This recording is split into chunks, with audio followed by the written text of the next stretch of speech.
بسم اللہ الرحمن الرحیم۔ معزز سامعین، آج سے ایک نیا سلسلہ فقہی مسائل کا شروع کر رہے ہیں۔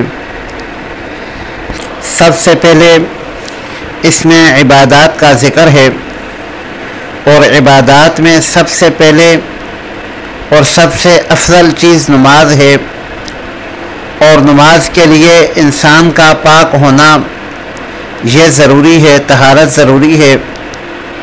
تو طہارت میں سب سے پہلے غسل کے احکام ہیں۔ آج ہم غسل کے فرائض پڑھیں گے۔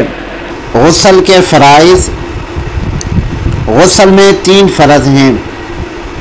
نمبر 1 کلی کرنا، نمبر 2 ناک میں پانی چڑھانا، اور نمبر 3 تمام بدن پر پانی بہانا۔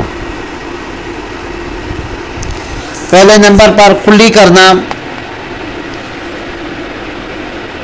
اور دوسرے نمبر پر ناک میں پانی چڑھانا، اور تیسرے نمبر پر تمام بدن پر پانی بہانا۔ تو کلی کرنا یہ غرارے کی ایک شکل کی ہوگی، جیسے ہم عام وضو میں کر لیتے ہیں، اس سے تھوڑی سی گہرائی تک کلی کرنی ہے۔ ہاں، اگر انسان کا روزہ ہے تو پھر غرارہ وغیرہ اس طرح کا نہیں کرنا تاکہ منہ میں پانی نہ جائے۔ عام حالت میں غرارے کی طرح کلی کرنی ہے۔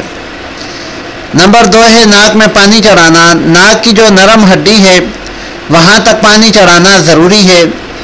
صرف ناک کے اوپر پانی رکھ دینے سے یہ غسل کا فرض پورا نہیں ہوگا۔ اور تیسرے نمبر پر ایک دفعہ تمام بدن پر اس طریقے سے پانی بہانا کہ ایک بال کے برابر بھی بدن کا کوئی حصہ خشک نہ رہے۔ یہ 3 غسل کے فرائض ہیں۔